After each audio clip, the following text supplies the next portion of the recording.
better if we need to. And it will give you an opportunity to take whatever the emotion was and how you reacted and reframe it and get a new perspective on how you're looking at things. So within this journaling process, it helped me to look at three things. First of all, to identify and determine when I had this emotion, what happened? Okay, then I'm going to look at, well, how did I respond to it? How did I feel about it? And lastly, I needed to decide if there was a reason. Now, what are you going to do about it so that you can make changes for the future? So I looked at this and I thought, well, what are my emotional triggers for this particular thing? What can I do to control these particular triggers? And so my plan was that first of all, I am going to detach myself from all of these things that are causing me to have these negative emotions. And what I'm going to do now is to reshape my perception of this, because a lot of times it's mostly our perception of things. And then, after I've done this, I'm going to change my focus. I'm not going to spend my time focusing on that stuff anymore. I'm going to change it and focus it on something that's positive, something that's uplifting.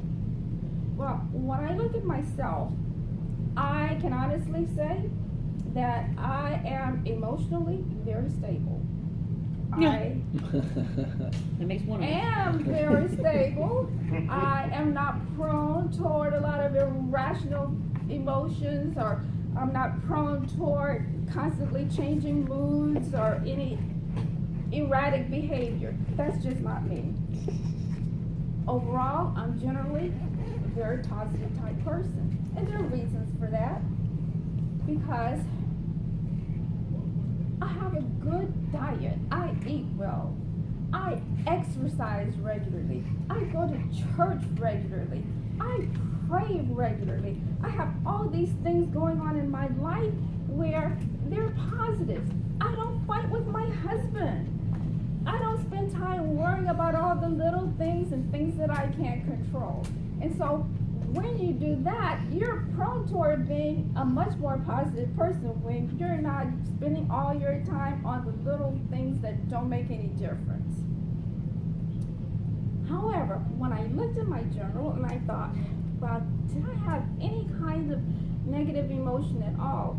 And I did see that one day that I did, I felt fear and I was worried. It was mostly about Hurricane Michael and the people who were traumatized because of that.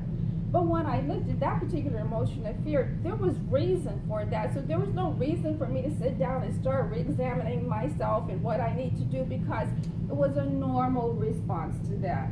And so when we have these normal responses, we need to see when it's something that's not a problem. And so finally, what I was thinking, there's a scripture the Apostle Paul wrote to the Philippians, and in this he wrote, whatsoever things are true, whatsoever things are honest and just, whatsoever things are pure, whatsoever things are lovely and are of good report, if there be any virtue and if there be any praise, think on these. And I try to do that. I try to ground myself in God's word so that I'm not spending my time on useless things. So, fellow Toastmasters, for you, this journaling process could possibly be something good if you need to take stock of yourself, if you need to look at how you're responding and what your emotions are. It's a good process. It can help you to have a brighter outlook on life. Mr. Toastmaster.